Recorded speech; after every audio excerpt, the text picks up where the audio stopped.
Hello. Welcome to installment number 6 of Outermost Uncle Through That Russian Lens.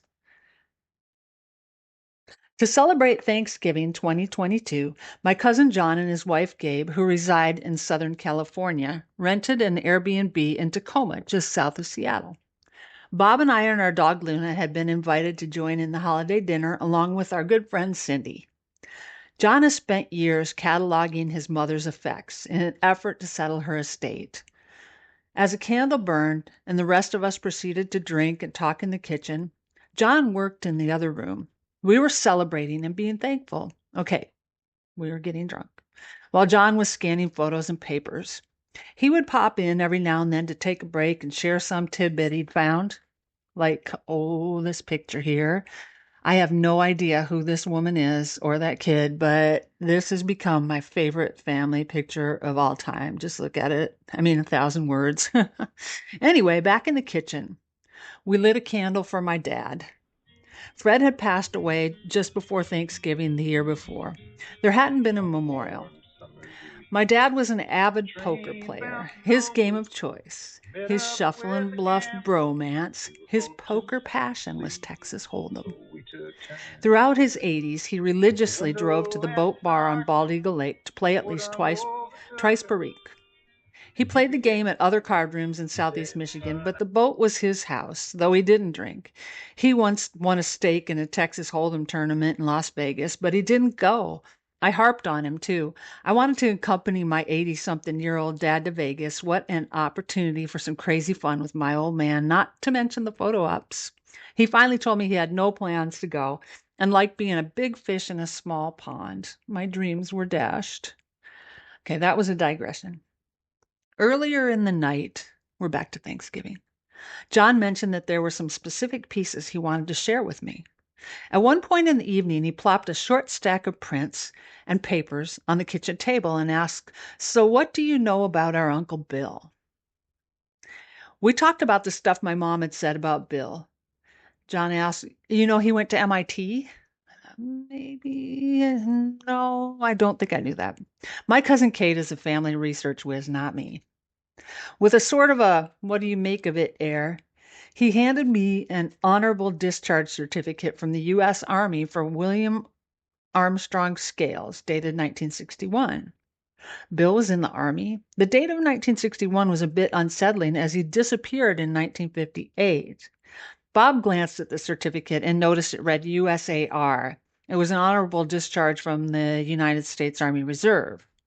My cousin and I pondered how Bill got from MIT to the Army, then to RCA missile tracking. He was only 25. He couldn't have done any of these things for very long. Funny, in the past, I'd focused so much on his death that I hadn't given his life too much thought. There were a few more Bill pictures to share, though not very many. There were pictures Bill had taken of some damaged equipment at what appeared to be an airport. I'd seen these before, maybe in the pile I'd sent to my cousin Kate. These are the types of pictures that an engineer would take. These aren't the photographs of a tourist, John said. And then he asked me, Uncle Bill died the same year I was born. John has worked in the aerospace field for his entire career. I sometimes refer to him as my rocket scientist cousin, but in actuality, he has worked for a company that, among many other things, quote, shapes the future of space, or so it says on their company's website. The homepage states, cosmic, propelling ISAM from transformational to routine. Aerospace supported the Consortium for Space Mobility and ISAM capabilities in kicking off its endeavor in forging a whole-of-nation approach to space surfacing, assembly, and manufacturing. Of course, that's what they did. I have no idea what that even means.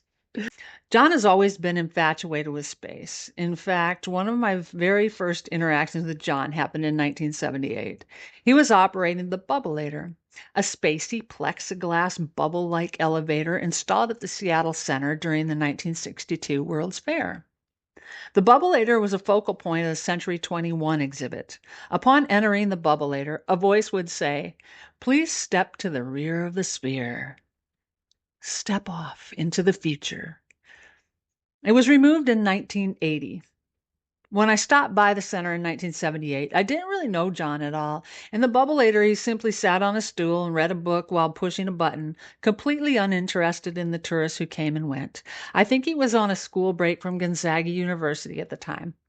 Based on a space-age design, that bubbleator was arguably John's first space-related job.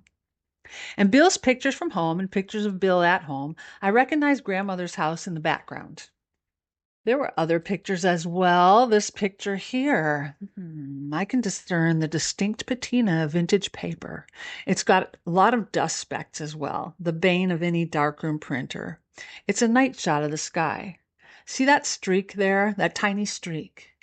To me, it could have been a shooting star, a 1 in a million catch. Cousin John knew it was a satellite. We have no photos from Bill after June 28th, 1958. That's the day he disappeared. There were no other photographable Earth-orbiting satellites prior to that date. So, this was Sputnik. The Soviet satellite Sputnik 1 was launched on October 4th, 1957 by the Soviet Union. Things to ponder. So, there were more pictures. There's pictures here of a very comely woman. A diver.